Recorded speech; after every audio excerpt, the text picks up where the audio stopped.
Quel plaisir d'être avec vous aujourd'hui et de pouvoir vous lire la parole de Dieu et les Saintes Écritures. C'est vraiment un privilège pour moi.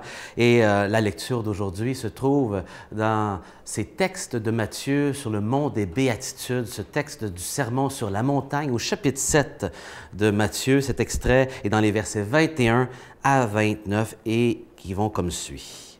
« Il ne suffit pas de dire « Seigneur, Seigneur » pour entrer dans le royaume des cieux. Il faut faire la volonté de mon Père qui est aux cieux. Beaucoup me diront en ce jour-là, « Seigneur, Seigneur, n'est-ce pas en ton nom que nous avons prophétisé? Ou encore en ton nom que nous avons chassé des démons? » Wow! C'est quand même quelque chose de gros. Des prophéties, des informations qu'on ne connaît pas, de chasser des démons. En ton nom que nous avons fait de nombreux miracles. C'est des grands accomplissements et pourtant, regardez la réponse de Jésus. Alors je leur dirai, je leur déclarerai, je ne vous ai jamais connu. Écartez-vous de moi, vous qui commettez l'iniquité. Continuons. Jésus illustre son point ici.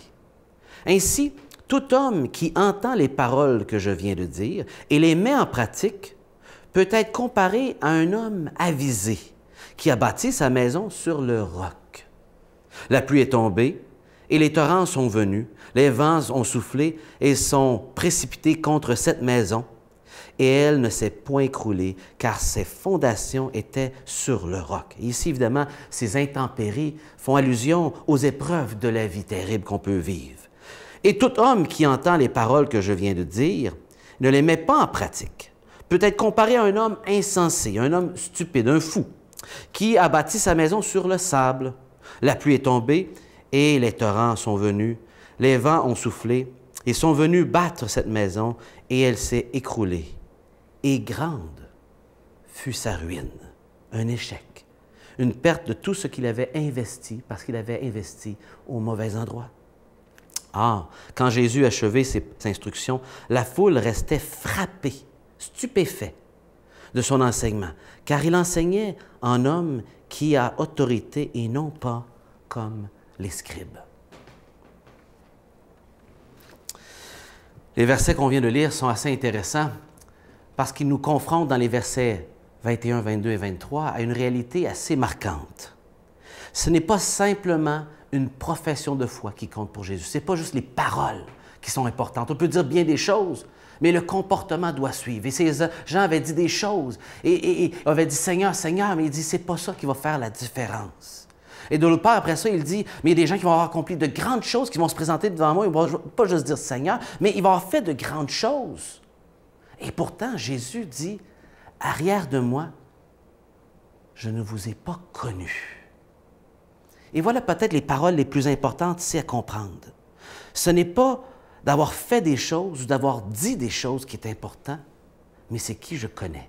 Est-ce que tu connais le Seigneur Jésus? Est-ce que tu connais ton Créateur?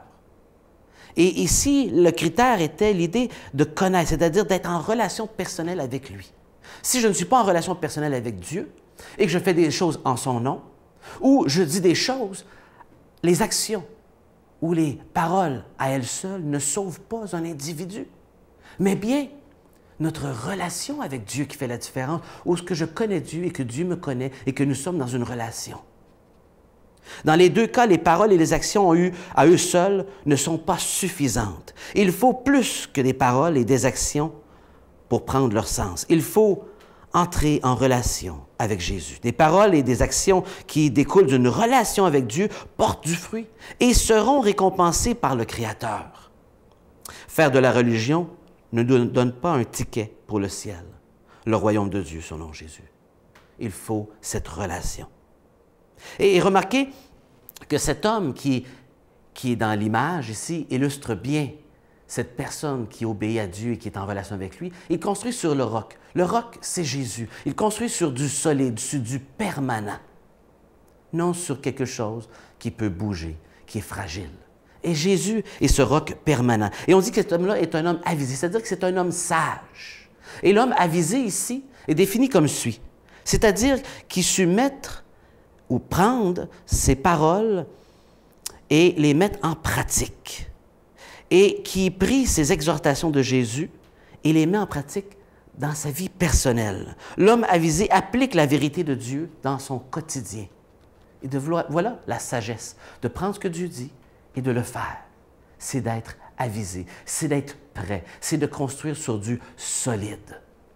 Est-ce que tu es quelqu'un qui fait les choses ou qui peut-être dit des choses, mais qui n'est pas en relation avec Jésus, avec ton Créateur?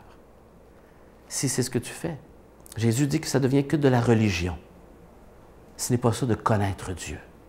Dieu veut te connaître. Il ne veut pas juste tes actions, il veut être en relation avec toi. Est-ce que tu as une relation avec Jésus? Est-ce que tu lui parles?